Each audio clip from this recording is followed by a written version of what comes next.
Hola amigos, ¿qué tal? ¿Cómo están? Les damos la bienvenida a una emisión más de Editorialmente, este espacio de la Universidad Autónoma del Estado de Hidalgo que a través de la Dirección de Ediciones y Publicaciones, el Consejo Editorial y Garza TV, comparte con ustedes riquísimas charlas con nuestros profesores investigadores, sus temas de interés de estudio y desde luego algo muy importante que comparten con nosotros, que son sus publicaciones.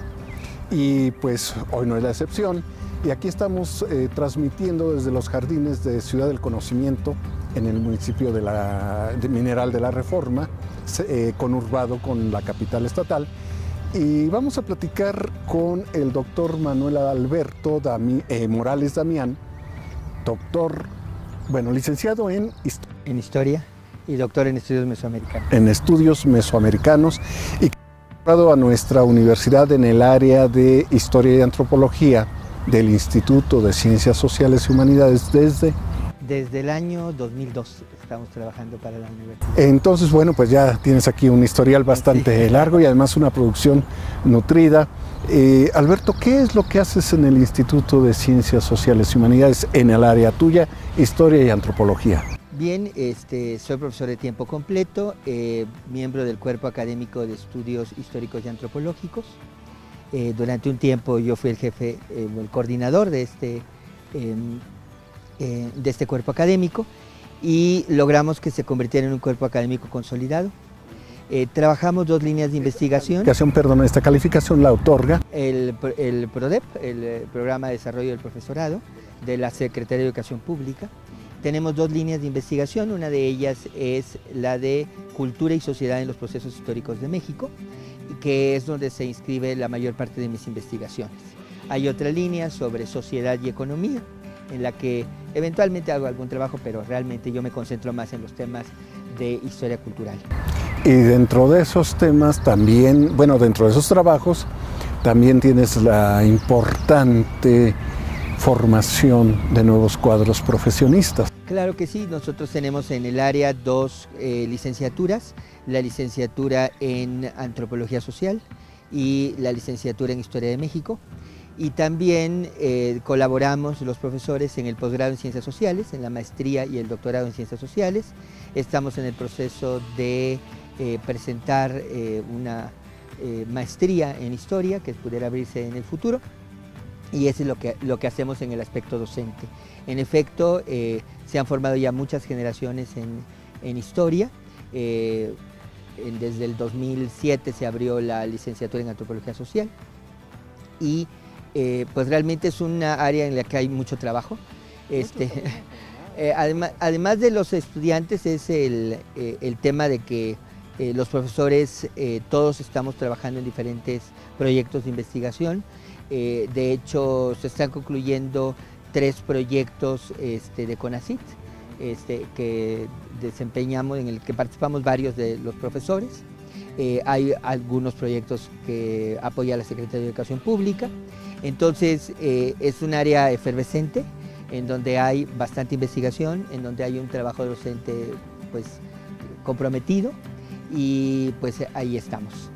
Actualmente me toca la responsabilidad de dirigir el área académica de Historia y Antropología y pues estamos ahí muy contentos trabajando juntos para que en Hidalgo se fortalezca el área de Historia y el área de Antropología Social. Pues qué bueno, qué interesante. Además sé que hay cada vez más alumnos y sobre todo algo que me llama la atención gratamente, mucho alumno joven, porque en un principio tuvieron muchos alumnos pues con un poco más de los años del que acaba de egresar de la prepa, pero muy interesados en la historia, pero como si fuera una segunda y a veces tercera opción, lo cual está bien. Pero ahora veo que tienen mucho joven que también toca las puertas con bastante interés por las humanidades, particularmente por la historia. Esto me agrada, me parece interesante. Creo que estamos ofreciendo una opción válida para nuestra juventud. En realidad, nosotros originalmente abrimos la licenciatura en Historia de México en la modalidad abierta y a distancia, y eso generó, como tú dices, la posibilidad de que hubiese alumnos de una edad poco común, no los que están recientemente egresados de la preparatoria. pero se hizo una adecuación en el 2013, porque en el nuevo modelo educativo se daba posibilidades de que pudiese ser bastante abierta la educación y decidimos convertirla en presencial. El resultado creo que ha sido muy bueno. Como tú dices, son muchachos jóvenes. La primera generación egresa precisamente este semestre, la primera generación con el sistema presencial. Y comentábamos algunos compañeros el otro día acerca de lo entusiastas que los muchachos están saliendo de su carrera. Generalmente, dadas las condiciones que vivimos hoy en día, como que hay un poco de desánimo en los jóvenes cuando egresan de su carrera, y eso no es lo que pasa en historia. Los muchachos están muy entusiastas, con muchas ganas de empezar a buscar los espacios laborales que necesitarán encontrar. Y confío que los haya, porque en realidad en un estudio que localizamos, historia es una de las carreras que tiene empleados en mayor porcentaje a sus egresados.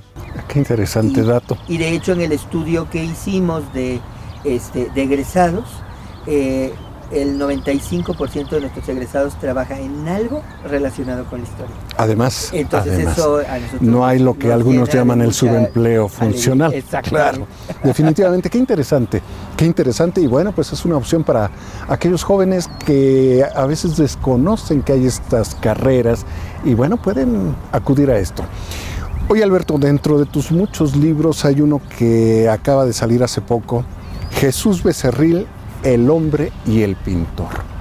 Esta fue una aventura de la interpretación sobre la obra pictórica de un personaje que hizo mucha presencia, un personaje del siglo XX y parte del XXI, pero sobre todo muy presente en la segunda mitad del siglo XX como pintor en el estado de Hidalgo.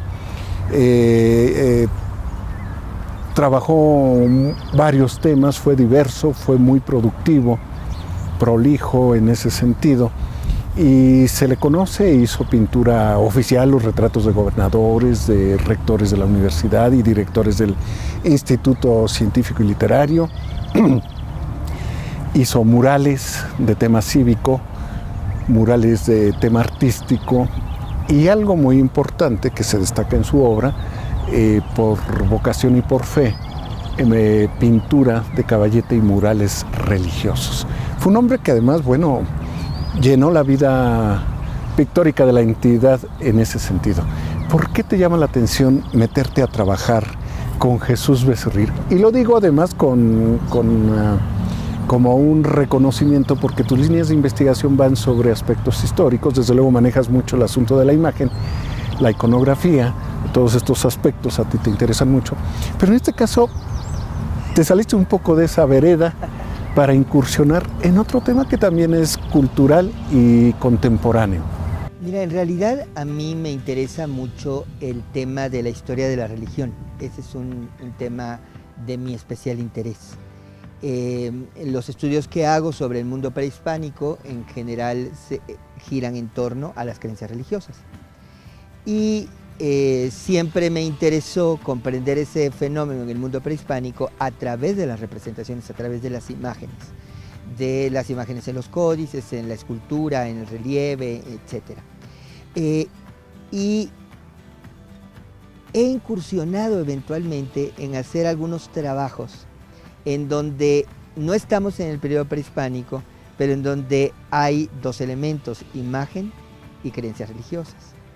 Hicimos en algún momento un trabajo sobre los retablos de Mapetec, también sobre las pinturas que se encuentran en la Catedral de Tula.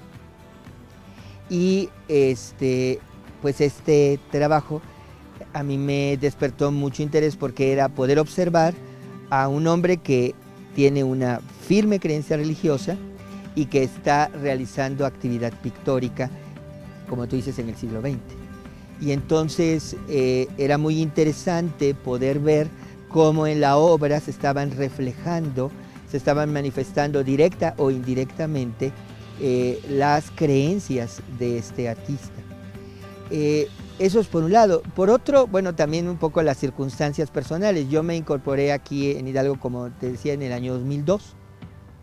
Y en el año 2003, el licenciado Evaristo Lubián me hizo el favor de presentarme con don Jesús Becerril. Ya estaba enfermo, pero bueno, yo tuve la oportunidad de platicar con él y la verdad su personalidad me impactó. Fue una conversación realmente de una tarde muy larga, porque comenzamos, la charla era una tras otra y tras otra y tras otra, y nos pasamos más de 4 horas ahí platicando. Y en este ínter surgió la idea de poder hacer una biografía de él, poder hacer un recuento de su trabajo. Y bueno, me puse a recorrer todo Pachuca. Fue una oportunidad para conocerla, porque yo recientemente había llegado a visitar sus iglesias para ver la pintura que él había hecho en algunas de estas iglesias, visitar los edificios públicos donde se encontraban algunas de sus obras, y entonces terminé escribiendo este texto. En realidad este texto, que aunque está publicado en 2017, yo lo escribí en 2004, justamente cuando don Jesús falleció. Entonces la idea con la que estuve trabajando era la de poder presentar cuáles eran las inquietudes o tendencias que tenía la sociedad de Pachuca en el siglo XX. Y es muy interesante, seguramente si trabajamos a otros artistas podremos ver otro tipo de aspectos, pero aquí podemos ver a una sociedad pachuqueña que es católica, una sociedad pachuqueña que es relativamente conservadora y que se está incorporando a las nuevas corrientes de la Iglesia Católica posteriores al Concilio Vaticano II, que está involucrada en el movimiento familiar cristiano. Entonces, la biografía de don Jesús da la oportunidad de echar un vistazo a cómo era Pachuca después de los 70s, ¿no? Entonces, que es muy rica y que uno puede ir reconociendo de pronto al entrar a una iglesia y ver uno de sus murales, no sé, la Iglesia del Espíritu Santo, o entrando a la Ciudad de los Niños, o a la... Exacto. Y también era muy interesante observar, evidentemente el Concilio Vaticano II generó una nueva actitud católica, que no es necesariamente la de la mayor parte de la población. Los murales que don Jesús planteó para la Iglesia de la Asunción eran demasiado modernos para Pachuca, demasiado atrevidos para Pachuca.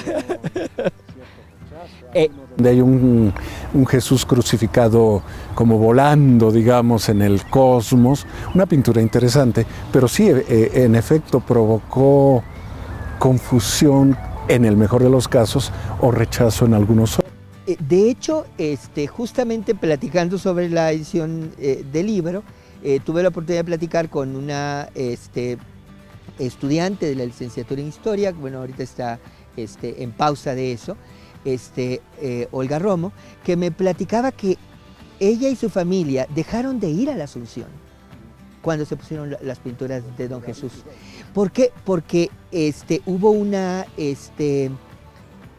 era como que no es lo adecuado, pensaban que era algo que que no era realmente lo cristiano. En realidad lo que está pasando es que la pintura de don Jesús estaba revolucionando en ese momento la perspectiva de percibir a Jesucristo.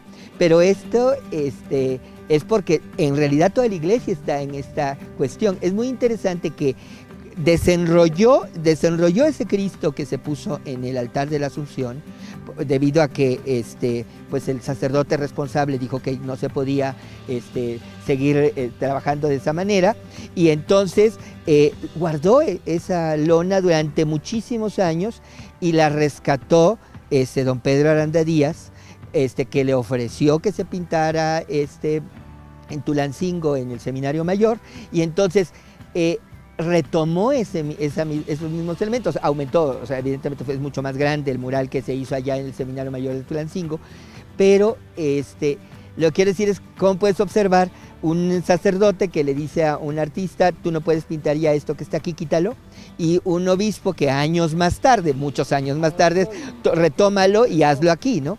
¿Por qué? Porque es el proceso de cambio que se está dando en la religiosidad en Pachuca.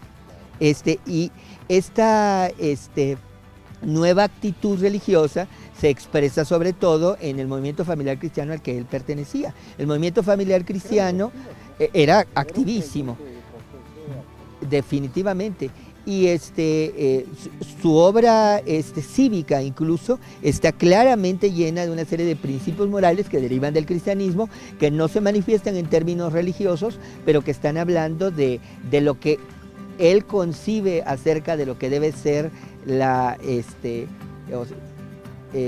acción del hombre en el sentido ético y moral cristiano, ¿no? Ahora trae también otros aspectos interesantes.